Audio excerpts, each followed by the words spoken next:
This is Insight UTG. Insight UTG. This is a program that highlights activities of students of the University of The Gambia. It will feature discussions on cross-cutting national issues. This program will feature different exciting segments.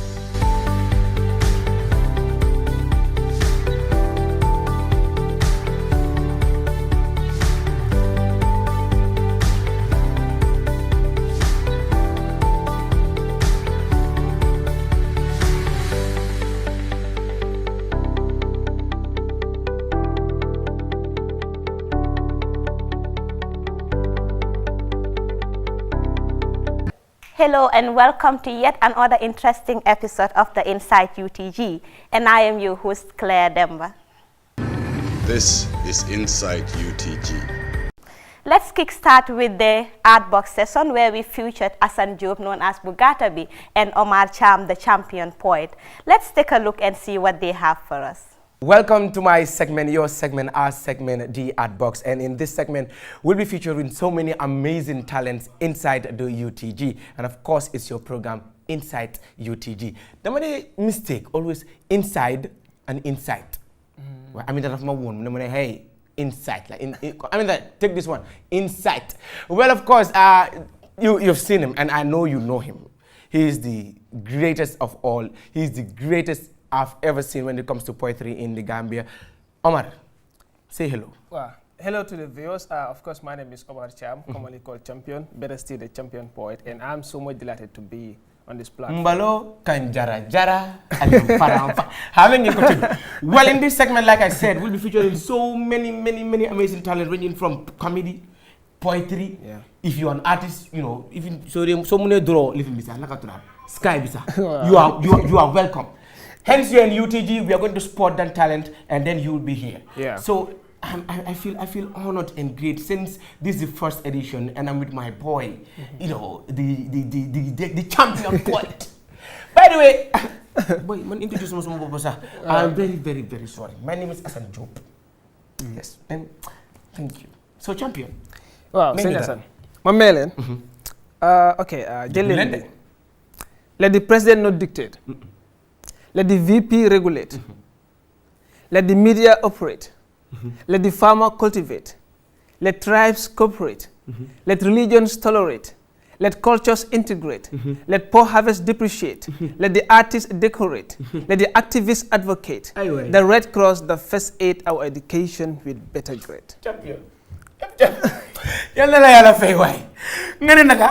the tribes cooperate. The Red Cross. The Red Cross, the first aid. By champion yaba. Our education is better grade. I'm not going to give you a Red Cross. No, this is Omar champion for you. Walu mo bukan ngade fal mo. Member si Wolof. Ti kala ma Wolof. Wolof. Suma reni xol. Bin dajé be légui lu mala xamé moy ya opa tiafka kaba bin jaxase. Oy ya yoy. Ay kaba. Ne suma xolay yone aljanata yow rek a fay jaar. Guddi bu jot ma muccu la ni ice cream matcha la ni daxa. Oy ay mbula way champion no. Champion mbula way. Champion mocha ko ni. Jërëjëf. This and much more will be coming your way in this segment. Boy why baylo ma xel tay de. Soña Mbay. Dur suma ra. Daf ma neex sax. Suma ñam ndax where I live. Boy taw bi mu ñu sonal. Wallahi taw mu ñu sonal. Waaye bala ñu den wala bëgg a may benn. mais gaay tamit benn. Dafa am benn paa ku ragal dee la champion.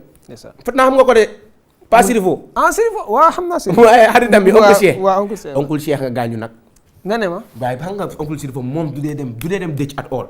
waaye oncle Cheikh bu mu gaañoo amul option. He had to go to the graveyard dafa waroon na dem. xam nga paa yi rek suñu demee si lifin bi si baameel bi leen dee bëgg a garal sol seen xaftaan yooyu noonu.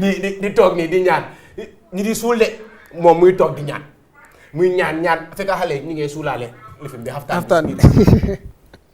mu ne ko champion saa yi bu mu ñaanee ba pare rek tuur ko si lifin bi yëpp saa waa ji paa bi jóg di dem rek affaire yi lonko mu ne ko Sirifo hay ngo mbula ba mu ne ko Sirifo hay ngo ya mbula Sirifo hay mbula xale yaa ngi toog si teen si babaaw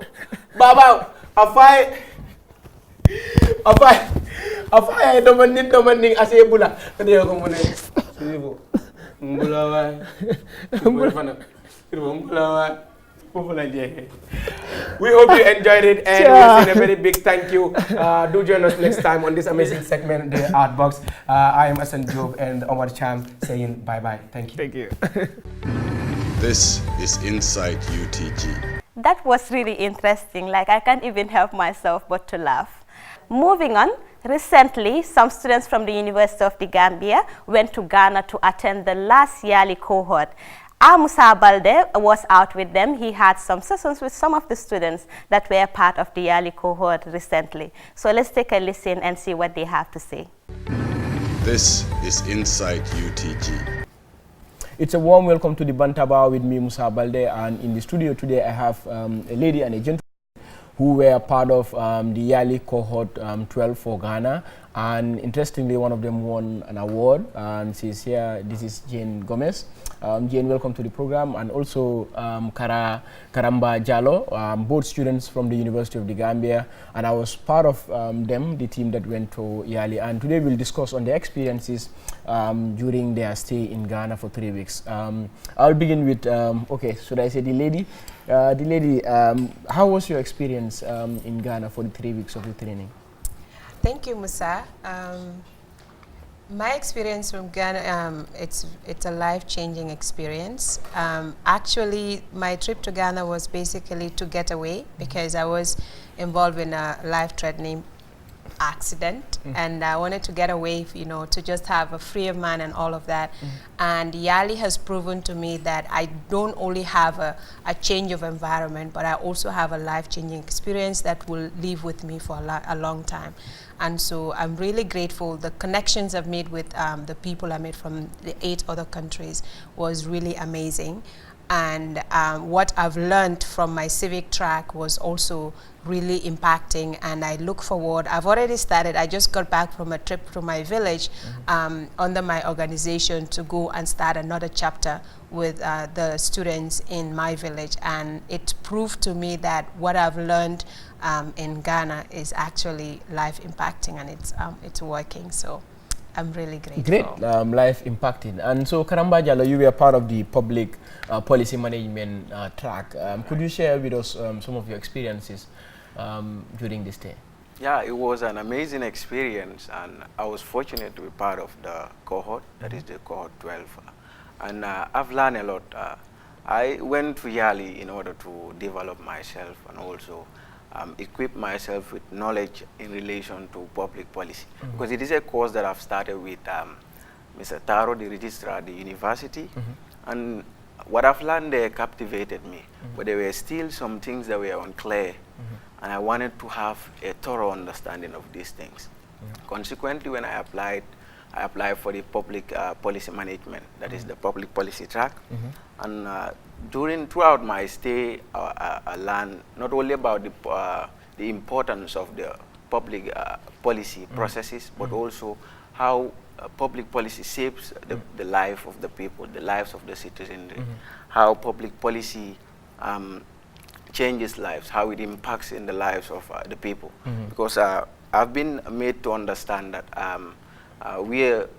government is always confronted with this problem of making choices when it comes to public policy, because government have limited resources, which doesn't correspond with the demands that are coming from the environment. As a consequence, there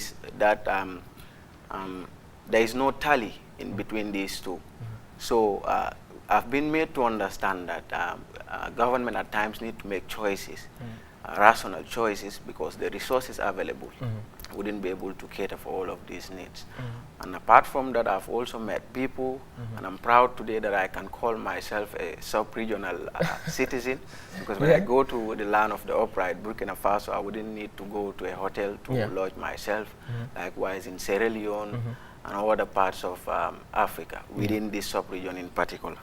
So that was something that I find very interesting. Awesome. So one of the most interesting things was some of the practicals that we've done during our stay there, and I don't know if you could share with us some of these things, some of the places you visited during the time that you've spent in Ghana, around Ghana, and some of the kind of facilitators that you've met. Well, quite interesting. I've been to, first of all, our track, we went for a trip to the up countries to visit a rice farm, and that is like social enterprise. And it's amazing to see how well people organize themselves to make something so small yet big and able to provide for a lot of people within the community. The funds provided to the farm workers and the proceeds they get there, you know, goes back into developing the business and making the enterprise even better.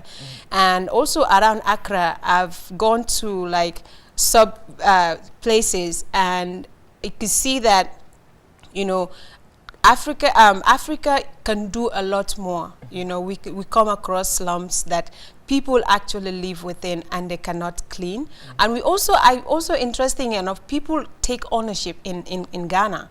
You know, and I think that Africa, if we start taking ownership of our own communities, we're going to make our communities a better place. And before you know it, Africa is the eye of the world. You know, and that in like businesses in Ghana, even though it is small, they take it very seriously and they take it very personally.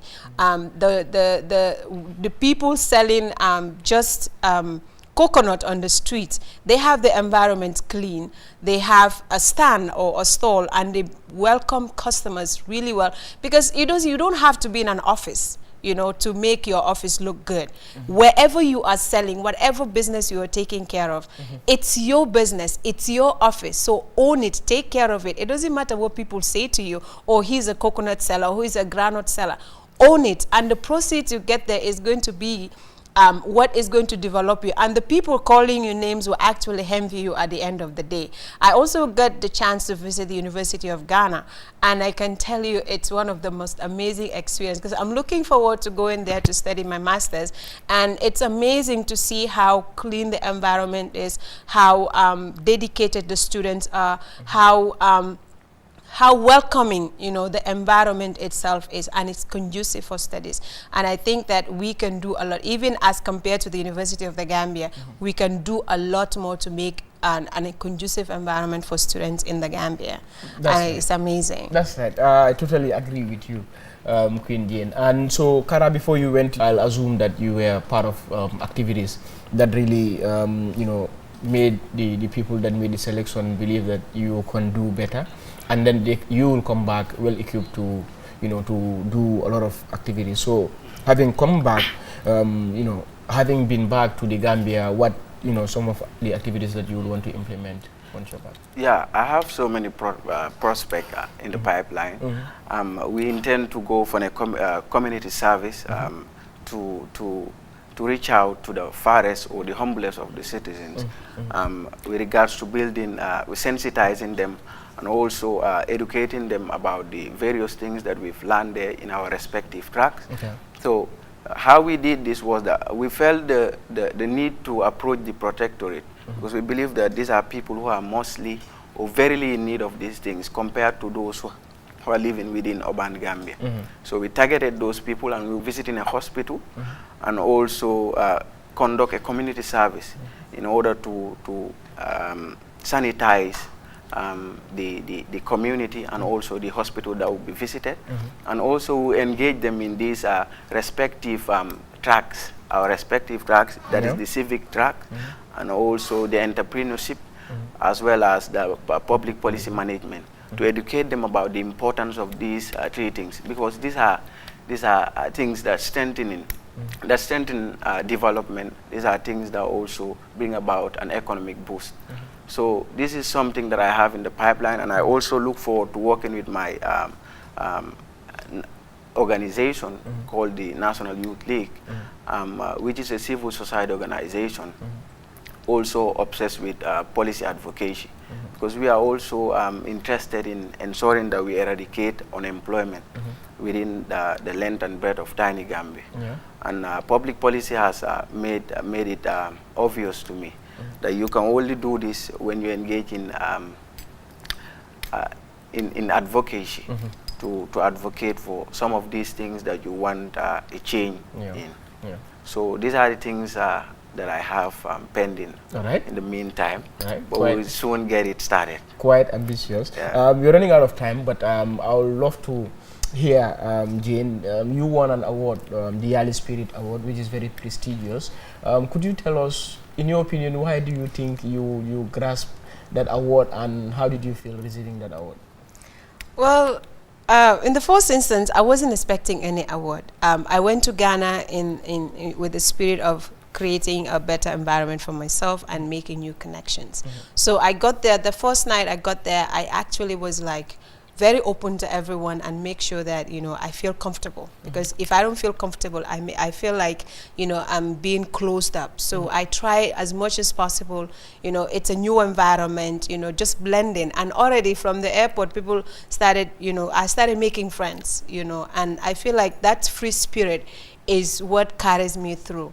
You know, when we were voting, actually vote for a lot of people like that can win actually the Spirit Award and all other awards. And little did I know that, you know, the baggage was coming to me.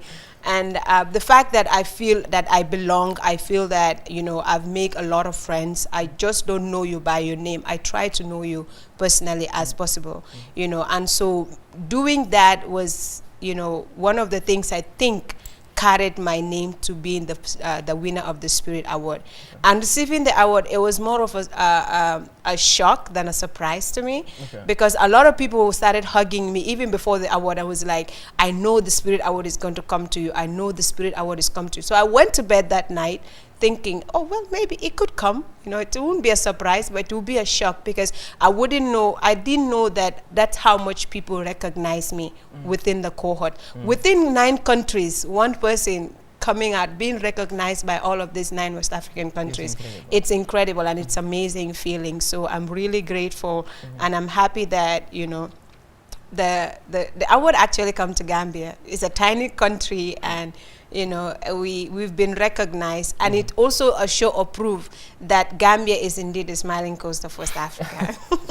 That's right. So, Kara, just your last take, just post this question to you. What was the most memorable moment for you throughout the 3 weeks of the training? Okay, what I find to be very much indelible is what Yali has taught me with regards to time consciousness. Throughout the 3 weeks that we've stayed there, we've been embarking on series of activities. It was very tiring and demanding. So at times you want to get up early in the morning, as all of us have been concealed over and over again. That's right. But there was this day that I couldn't get up early in the morning to get to the dining hall in order to have my breakfast. So I came late. When I came late, I found the madam there standing. So I was 2 minutes late or so, thereabout. Then she told me that I wouldn't have my breakfast. I was starving, but I had to rush, and then I climbed the stairs, went to class. And I said to myself, wow. So this means that if I want to be, because I wanted to be concentrated in class, but that day, because of the fact that I was starving, I couldn't pay attention. So I said to myself, if I want to be having my breakfast and enjoy my classes, just I will want to, then I will need to get up early in the morning, no matter how tired or exhausted I am. So the following day, I mean, throughout the last week before the simulation, I've never repeated that. So what it has taught me is that if you want something, at times there are certain criteria or requirements that you must meet. So therefore, if I want to enjoy my classes and also get the inside out of it, where I will pay auto attention to what the tutor will be passing on to me, then I will need to get up early, then have my breakfast and get to class. So this is something that I find very memorable and interesting as well. And it has taught me a lot. It has taught me that I need to be time conscious in order to get certain dreams materialized. Well, thank you so much, Kara and you, Jane Musa. Gomez. It was a pleasure hosting you, and I hope that you will do so much more for the people in the Gambia to also feel that at least you've learned something from the Yali Train. Well, that's all we had time for in this segment of the Bantaba. Do join us next week for another interesting discussion here on the Bantaba. Until then, bye-bye. This is Insight UTG. Musa Balde was also part of the Yali Fellows. I know that was a very brilliant experience. We all have learned one or two things from what they had to say. This is Insight UTG. Recently, students of the University of The Gambia were in Tendaba for the annual Students' Week that they normally have. And they had a very particular, interesting session with the UTG admin, which they call Making UTG Better. That is the challenges and the opportunities. It was a face-to-face that they had with the UTG admin, and so they had to cry out some of the problems that they think they face as university students. Let's take a watch. This is Insight UTG. UTG depends on subvention from government, 1.1 million a month, and fees. No university in this world today relies on subvention and fees. UTG must find ways to make money. They must engage in entrepreneurial activities. We're not doing anything. We're just depending on government, 1.1 million. In the law faculty, we sweep our classroom. The law LSA president is here. We sweep our classrooms. And whenever anybody comes to this class, they come maybe during our second lecture. So facility officer, please go back and do your homework. And forget, the student daughter is dead and is not working. You can go back and check, please. And to the VC rep, please sir, to the vice chancellor, our lecturers, their pride is too much. They will not release results for about 2 years. It's very, very hard. Please, something to watch. Thank you very much. We said it for 7 years to waste our time, and we have to add an additional 8 or 9 years, and you expect us to pay an additional fee. Some of the students in my class wish we have scholarship. For me, for example, I am fortunate to have a scholarship. Just last week I went there and they asked me when I'm going to graduate. On my admission card, I'm expected to graduate 2021. But according to with regards to delays, unnecessary delays caused to us by the University of The Gambia and the Ministry of Finance, I'll be graduating by 2022. Maybe I might even extend that to 2023, and each year I'm expected to pay an additional tuition fee. Is that fair? No. And with regards to the classroom,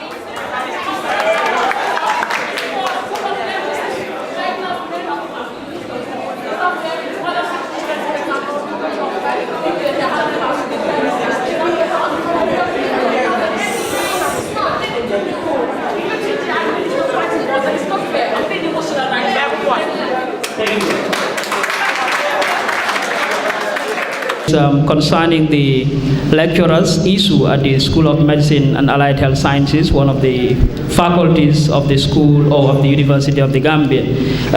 This has been an issue that is deeply rooted in the University of the Gambia, that is having the lecturers of the medical students, especially the Cuban lecturers, going late and coming late as a result of delay in their air tickets. This has caused a lot of problems. One of them, which is the most prominent, is having some medical students who should have been spending 7 years at the university having to spend more than 7, that is about 8.5 years or 8 or even up to 9 in some instances. This is too bad. As well as the students feel it, the administration and the Vice Chancellor feels it the same way. And the Vice Chancellor and the university administration have not also been resting on their laurels and leaving the rest of the struggle to be done by the students. That being the case, the Vice Chancellor and the admin have been involving the stakeholders that are necessary in the fight to solving this problem. Because if you analyze the problem, you will understand that it is not only a problem that rests entirely on the shoulders of the university administration, but there are a lot of administrators and there are a lot of stakeholders that are involved in this. And key among them is the Ministry of Health. Because looking at the University of the Gambia, all the problems that you students are facing boil down to population. One, you face the issue of classroom space. It is as a result of the fact that we have more students than the facilities on the ground. Two, you face the issue of internet facility because we have more population than the amount of internet capacity that we can cater for. 3, you have the problem of transportation because we have more students than the amount of facilities that are on the ground. So that being the case, I think it is a wise decision for management to limit enrollment for this year. It does not mean that we are postponing it because come September, UTG can only enroll the capacity that it can take. It does not mean that you have to enroll everybody on the ground. You only enroll the capacity that you can take. So it is not about postponing enrollment or postponing problem for another time. In the meantime, from now against the upcoming enrollment, what we should challenge management to do is to strategize to cater for those people that are waiting for enrollment. We got a budget line item for airlifting of Cuban doctors, and it is within the framework of the Ministry of Health that these Cuban doctors are. So obviously, whatever happens at the end of the day, they are responsible for their airlifting to and from Cuba. So I don't think the university should be held responsible for that. I believe Mr. Mu made mention of this. Amongst all the tertiary level institutions we have in the Gambia, the University of the Gambia received the least subvention. FDI has about $3 million subvention. The Gambia College has more than $2 million.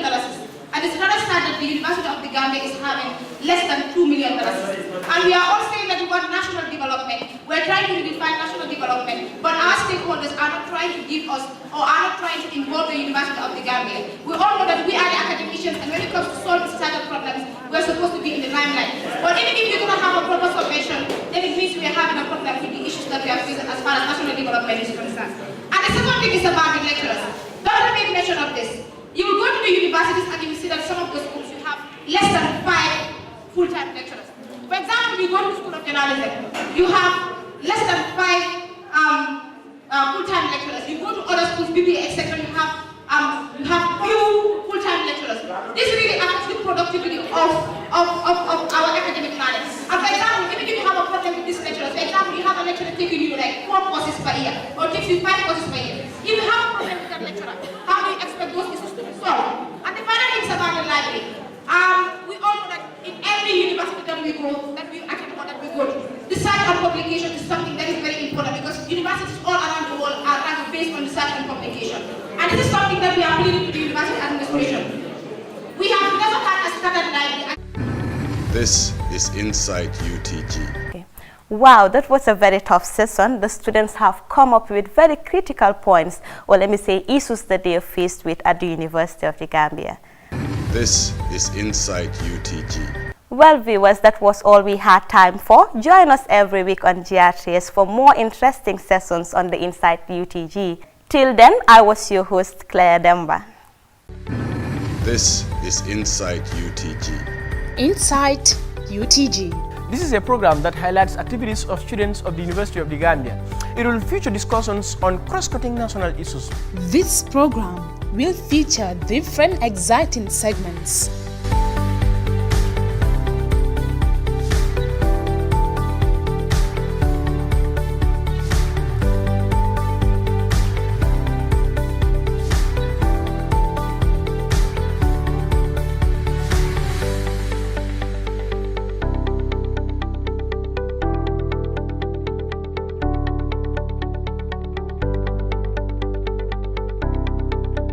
Insight UTG.